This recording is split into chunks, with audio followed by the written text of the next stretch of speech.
Well, good afternoon. I am Hayden Balgavy. We want to begin with developing news in a case that has weighed heavy on the hearts of Arkansans and people across the country for more than 25 years. The FBI is now looking for any information about a possible person of interest in the disappearance of Morgan Nick.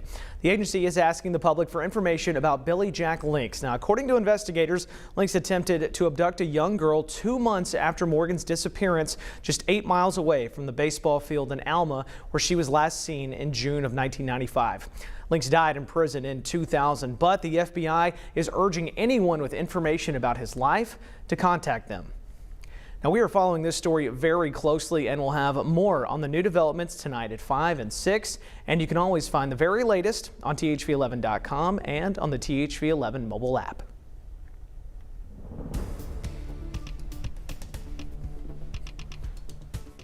Well, on our Tuesday, the sun has some competition with some high to mid-level clouds making their way across the region. So we'll call it filtered sunshine out there right now. There are some peaks of blue from time to time. Temperatures, though, still very pleasant into the mid to upper 60s. Even some 70s showing up for you folks in Camden.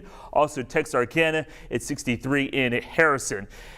There's no rain being produced from this cloud cover. We're going to stay dry out there today and also into a large part of our Wednesday. Hour by hour, expect partly sunny to mostly cloudy skies. Temperatures will top out into the upper 60s to lower 70s across the region. We'll see the skies begin to clear out tonight, but it will not be as chilly as what we saw out there this morning. Your rain chances ahead, though.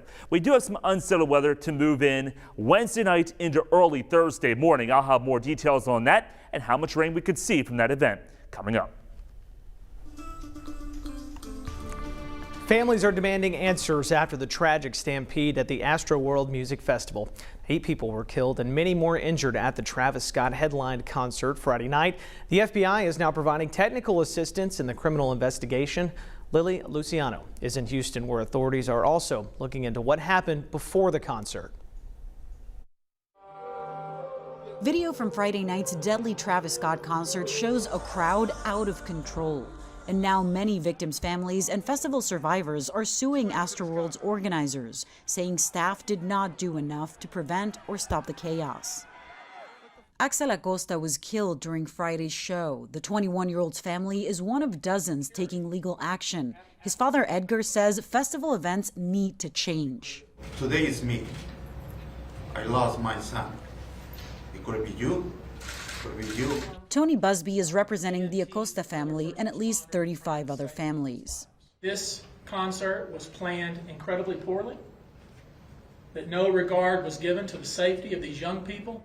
A 56-page safety plan obtained by our Houston affiliate KHOU was filed by the concert promoters and refers to traumatic injuries, riots, and the ever-present threat of a mass casualty situation. But at no point does the plan reference the threat of a crowd surge or how to manage a crush towards a stage. It's an omission that raises several questions, says nationally recognized crowd safety expert Paul Wertheimer. So if they didn't address it, then they didn't address the emergency response if something should go wrong. The safety plan also empowers certain festival officers to stop the show and broadcast pre-scripted evacuation announcements, shutting down the power if the lives of employees and guests are in immediate danger. Wertheimer says local authorities should have stopped the show on their own. Mass casualty announced, 5 minutes later, show stopped. That's it. We've reached out to Live Nation and the people listed in that security plan for comment. We haven't heard back. Live Nation has said that they are cooperating with local authorities. As for Travis Scott, he announced that he will be covering the funeral expenses for those who died in this event and that he's partnering with a company to provide free therapy for those concert goers in need. Lilia Luciano, CBS News, Houston. The push to vaccinate kids could help get families together this holiday season. More than 360,000 children under the age of 12 have already received their first dose. Now the White House is enlisting schools to help make sure all kids get the shot. Nikki Batiste explains how it all works. With this vaccine, we can take away at least one of your worries, a big one. Surrounded by students and parents in Virginia, First Lady Dr. Jill Biden launched the administration's School Children Vaccination Campaign. Please make the decision to protect your children with the same vaccine that has already saved millions of lives.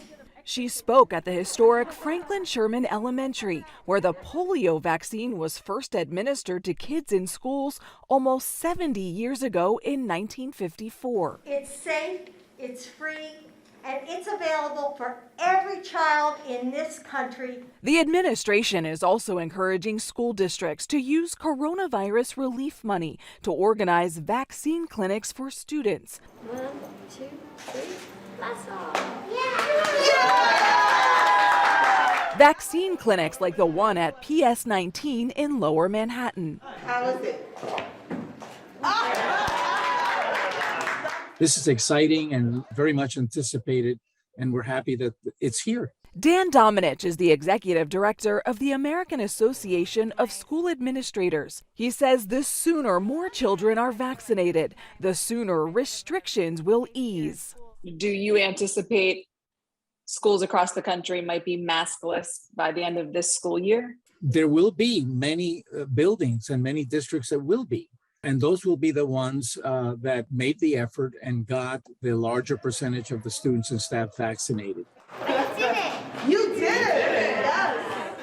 The goal of the Biden administration's initiatives is to provide reliable information and access for parents who may be hesitant to vaccinate their kids.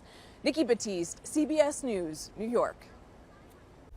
And after days of preparation and distribution, Pfizer's coronavirus vaccine for children is now available at more pharmacies here in Arkansas. There are at least 50 locations in the state now offering the pediatric shots, but health officials encourage you to call your local provider or your local health unit for help finding and scheduling a child vaccination. Now, the Department of Health has also been holding clinics this week to help get your child vaccinated. Several health units have been hosting the clinics and will hold another one tomorrow morning from 8 until noon. You're asked to bring your ID and insurance card if you have one. And we've also made it easy for you to learn more about the shots and schedule an appointment. We've gathered all the information you need on thv-at-noon.com, or you can text the word vaccine to the number on your screen. It is 501-376-1111, and we will send that info straight to your phone. Well, as the push to get younger kids vaccinated continues, Pfizer is reportedly ready to ask for authorization for the booster shot of its COVID vaccine for all Americans 18 and older. That could happen as soon as this week. Sources tell the Washington Post the FDA is likely to grant the request, which would make all adults in the country eligible for a booster shot. Right now, they're limited to people 65 and older, those with compromised immune systems, and individuals at high risk of exposure to the virus. Well, the countdown to Thanksgiving is on, and a AAA is predicting a sharp rebound in holiday travel this year. Experts say it could reach close to pre-pandemic levels. Errol Barnett has more on the travel forecast. Families here in the U.S. and across the globe will be making up for lost time this holiday season. Since they last saw Harper, she's grown up so much. Later this month, the Hathaway-Nichols family in Olympia, Washington, will be flying to Ohio to visit relatives they haven't seen in 2 years. It's like I'm 5.5. different person and just lost her tooth.